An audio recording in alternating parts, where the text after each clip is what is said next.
yang perlu dipahami kan banyak juga ya pendapat publik mengatakan, wah, alokasi anggaran untuk Kemhan di tengah COVID-19 itu Nah, besar sekali begitu. hmm, Kalau kita lihat, terutama mereka-mereka yang menganggap bahwa ini beli senjata kok banyak sekali, kira gitu. Nah, itu yang perlu saya klarifikasi ya. Yang harus dipahami adalah dari 129,3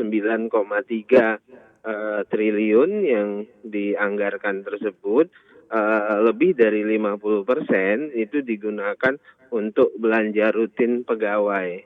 hmm, Pegawai dalam hal ini adalah gaji dan belanja prajurit TNI di seluruh hmm. Indonesia ya. Itu yang memang harus rutin dibayar. Itu pertama yang harus dipahami. Kemudian kedua, alokasi anggaran Kemhan terlihat besar, itu harus dipahami dia terdiri dari 5 unit organisasi. Kemhan itu sendiri, kemudian Mabes TNI, kemudian 3 angkatan, darat, laut, dan udara. Jadi terlihat besar, tapi sejatinya kalau dibagi menjadi 5 unit organisasi, maka sejatinya kecil sekali.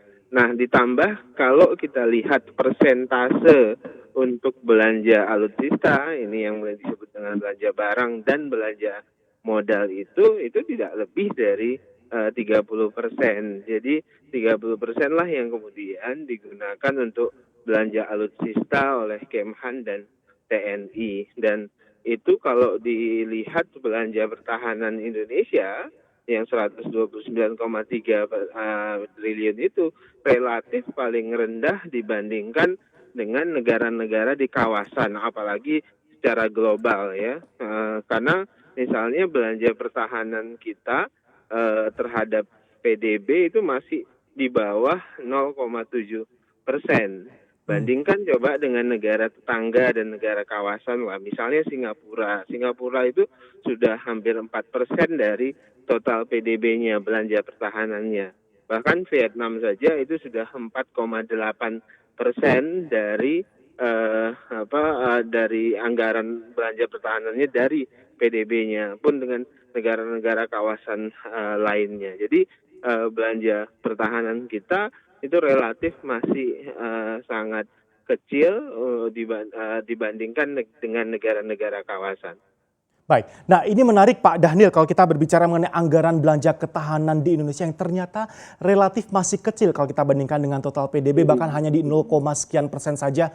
Transformasi seperti apa Pak yang perlu dilakukan oleh Kementerian Pertahanan agar ada perhatian lebih banyak lagi untuk anggaran belanja pertahanan ini? Dan progres apa sih Pak sebenarnya yang sudah dibukukan oleh Kemenhan sejauh ini dengan anggaran belanja pertahanan yang bisa dibilang minim tadi? Bagaimanakah bisa Pertama termanfaatkan dengan begini, maksimal? ya pertama begini sebelum saya menjawab ke situ, memang karena kita terpa dengan wabah COVID-19 ini, maka banyak judgement. Fokus belanja Kemhan pada era wabah ini COVID-19 masih tetap fokus melakukan backup terhadap penanganan COVID-19. Kalau Anda Hmm. perhatikan kan hampir semua personil tentara dikerahkan untuk membantu dan membackup penanganan COVID-19. Bahkan 110 lebih rumah sakit TNI dan Kemhan itu dialokasikan anggaran untuk pelengkapan sarana dan prasarana rumah sakit tersebut agar mampu membackup, membantu penanganan COVID-19. Kemudian